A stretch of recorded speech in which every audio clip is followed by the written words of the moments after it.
नमस्कार विद्यार्थी मित्रांनो, इयत्ता 12वीच्या इतिहास विषयाच्या नवीन अभ्यासक्रमातील प्रकरण 3 भारत आणि युरोपीय वसाहतवाद हे प्रकरण आपण अभ्यासणार आहोत. विद्यार्थी मित्रांनो, मागील व्हिडिओत आपण पोर्तुगीज सत्तेचा भारतातील वसाहतवाद अभ्यासला. त्यातील पोर्तुगीजांचे भारतातील आगमन, पोर्तुगीजांची युद्धनीती, कार्ताज म्हणजेच परवान्याचा दस्तऐवज, पोर्तुगीजांनी स्थापन केलेल्या वसाहती तसेच त्या वसाहतींवर नियुक्त केलेले मंडळ आणि पोर्तुगीजांचे आरमारी सामर्थ्य याविषयी जाणून घेतले. या व्हिडिओत आपण ब्रिटिश सत्तेचा भारतातील वसाहतवाद अभ्यासणार आहोत. भारतात व्यापारी मक्तेदारी मिळवण्यासाठी युरोपीय सत्तांमध्ये अटीतटीची स्पर्धा सुरू झाली होती. इंग्लंडची राणी एलिझाबेथ पहिली हिच्या काळात सागरी मोहिमांना प्रोत्साहन देण्यात आले. तसेच वसाहती स्थापन करण्यास तिने प्राधान्य दिले. राणी एलिझाबेथ पहिली हिने व्यापारी नफ्याच्या जोडीने स्वराष्ट्रहित हे उद्दिष्ट समोर ठेवले आणि हेच उद्दिष्ट पुढे वसाहतवादाला जोडले गेले. इंग्लंडच्या या राणीने कंपनीला पूर्वेकडील देशांशी व्यापार करण्याचा परवाना दिला. पुढे याच कारणातून ब्रिटिशांनी भारतात व्यापार करण्यासाठी इसवी सन 1600 ईस्ट इंडिया कंपनीची स्थापना केली होती. या कंपनीने जहांगीर बादशाहकडून व्यापारी सवलती मिळवल्या आणि ईस्ट इंडिया कंपनीने सुरत येथे आपली पहिली वसाहत स्थापन केली. याच कंपनीमार्फत भारताचा इंग्लंडशी व्यापार चालत असे. अशाच या व्यापारी कंपनीविषयी आज आपण या ठिकाणी अभ्यासणार आहोत.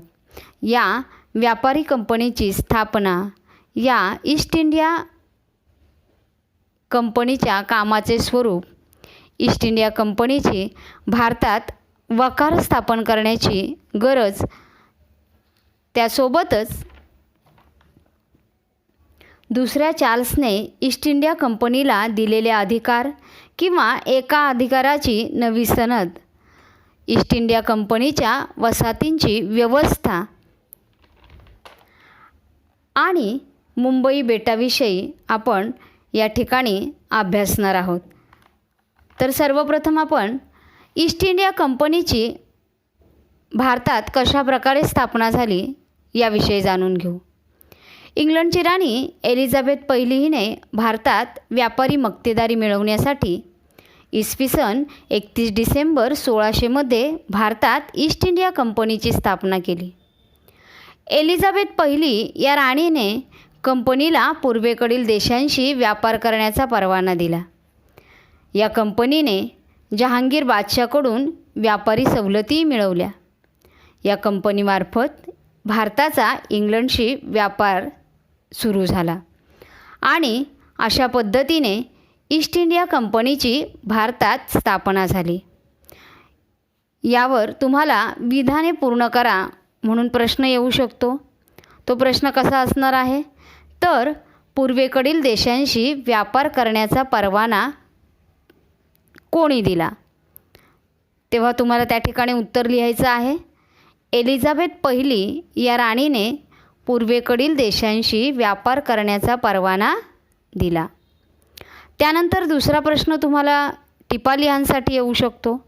ईस्ट इंडिया कंपनी या संदर्भात तुम्हाला हा प्रश्न येऊ शकतो.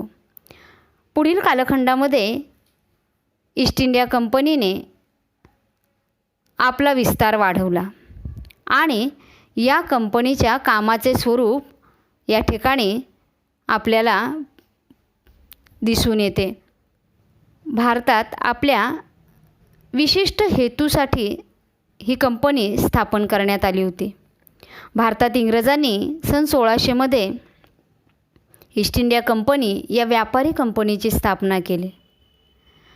व्यापारी जहाजे पूर्वेकडील देशात पाठवणे, पूर्वेकडील देशात माल विकून मिळणाऱ्या पैशातून व पाठवलेल्या रोख रकमेतून प्रामुख्याने मसाल्याचे पदार्थ खरेदी करणे, खरेदी केलेला हा माल इंग्लंडला नेऊन विकणे व त्यावर नफा मिळवणे हे ईस्ट इंडिया कंपनीच्या कामाचे सुरुवातीचे स्वरूप होते.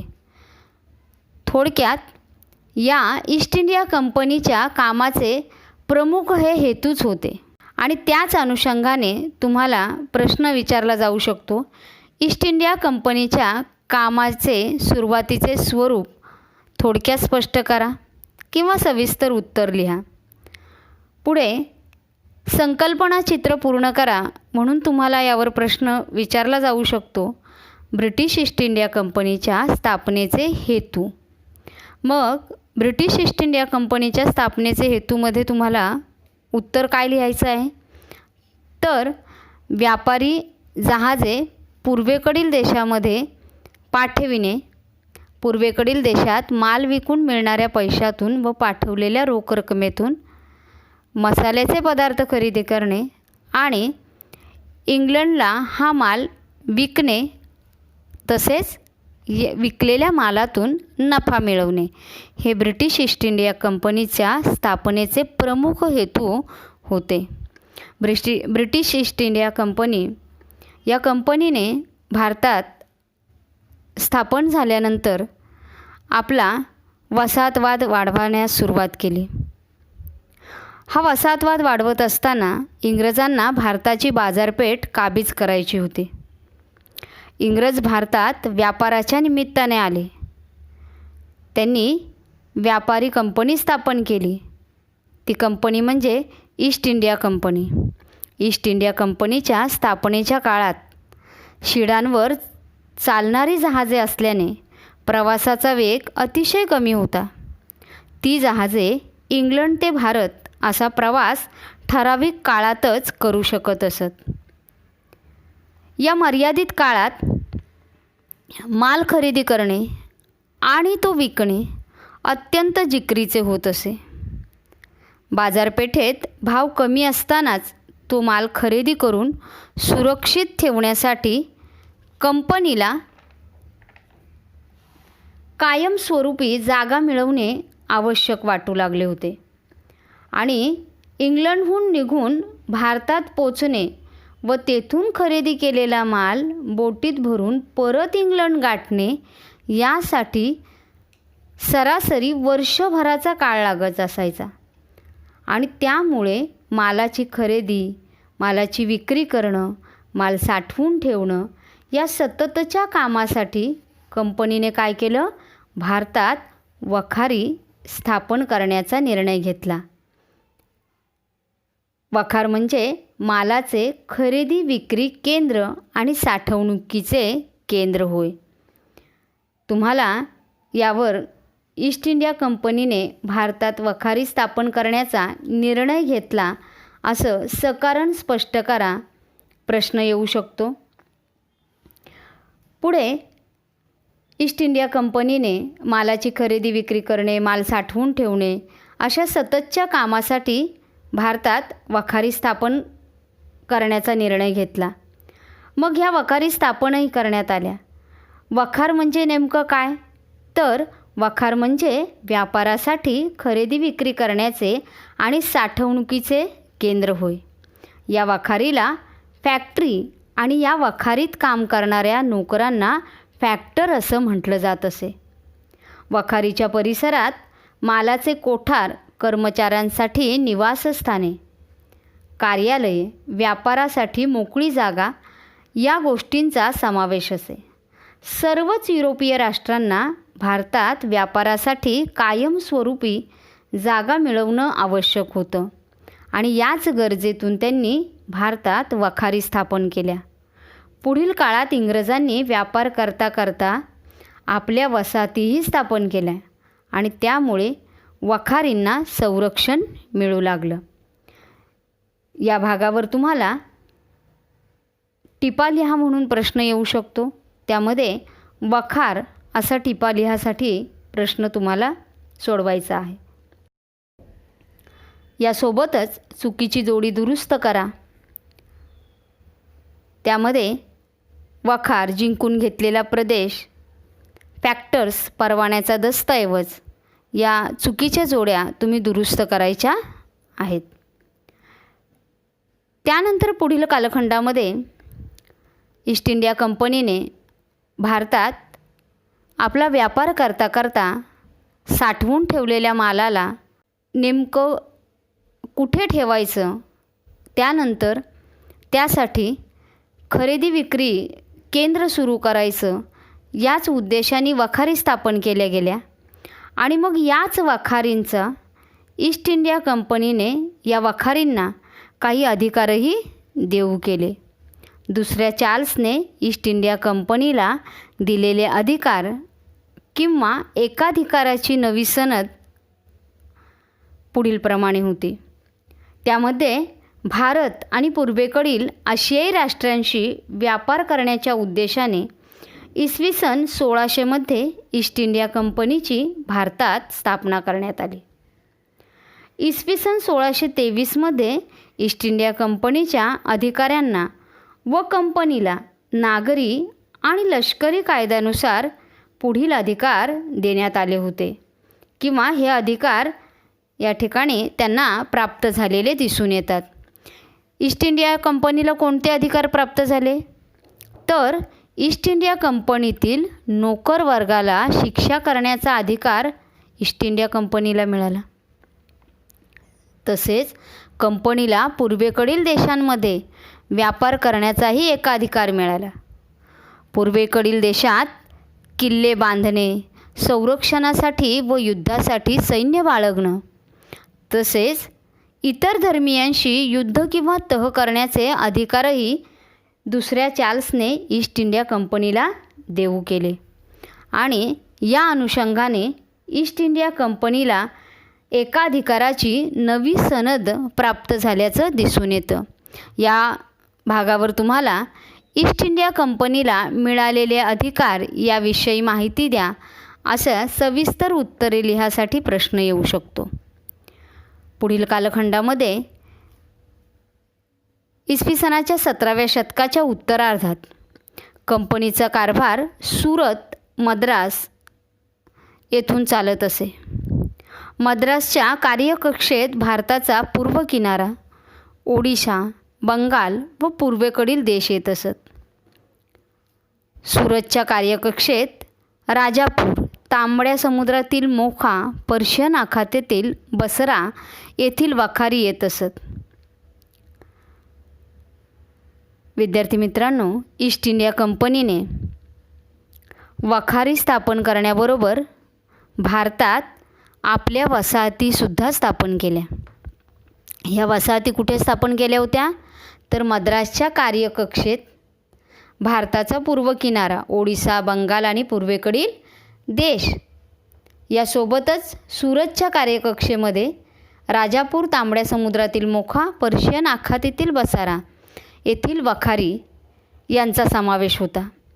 ईस्ट इंडिया कंपनीच्या या वसाहती स्थापन करण्याची जी काही स्वरूप होतं, या स्वरूपामध्ये त्यांनी अतिशय चोखपणे कंपनीचा कारभार सुरत आणि मद्रास या ठिकाणाहून ते पाहत असत आणि या वखारींमधून म्हणजेच कुठून तर सुरत आणि मद्रास या ठिकाणाहून या वखारीमध्ये या वसाहतींची व्यवस्था पाहण्यासाठी त्यांनी हिशोबनीस, कोठार प्रमुख, खजिनदार, वखारदार, कारकून, त्यांच्या जोडीला धर्मगुरू, सर्जन, मदतनीस, स्वयंपाकी, प्रेसिडेंटचा नोकर तसेच तुतारीवाला अशा लोकांची नियुक्ती वखारीमध्ये केलेली होती. प्रत्यक्ष वखारीत काम करणाऱ्या इंग्रजांमध्ये शिकाऊ उमेदवार, ज्यांना आपण ॲप्रेंटिस असं म्हणतो, कारकून व फॅक्टर असे हुद्दे देण्यात आले होते. जे शिकाऊ उमेदवार होते ते प्रेसिडेंट हे सगळे कर्मचारी वखारीच्या आवारात राहत असत. ब्रिटिश ईस्ट इंडिया कंपनीच्या कर्मचाऱ्यांना कंपनीने मनाई केलेल्या वस्तू वगळून कापड, नीळ, मसाल्याचे पदार्थ, लोकर, शिसे, प्रवाळ तसेच हस्तिदंत या वस्तूंचा खाजगी व्यापार करण्यास परवानगी दिली होती. त्याचा फायदा या कर्मचाऱ्यांनी घेतलेला दिसून येतो. तसेच संरक्षणासाठी कंपनीने किल्ले बांधण्याचे धोरणसुद्धा स्वीकारले. मद्रासजवळ अर्मगाव येथे किल्ला तर चेन्नई येथे वखाराणी किल्ला बांधला. तर मद्रासच्या या किल्ल्याला फोर्ट सेंट जॉर्ज हे नाव देण्यात आले. कंपनीने वसाहतीत सोने, चांदी, तांबे व मिश्र धातू यांची नाणी पाडण्यास सुरुवात केली. या भागावर तुम्हाला संकल्पना चित्र पूर्ण करायला असा प्रश्न येऊ शकतो.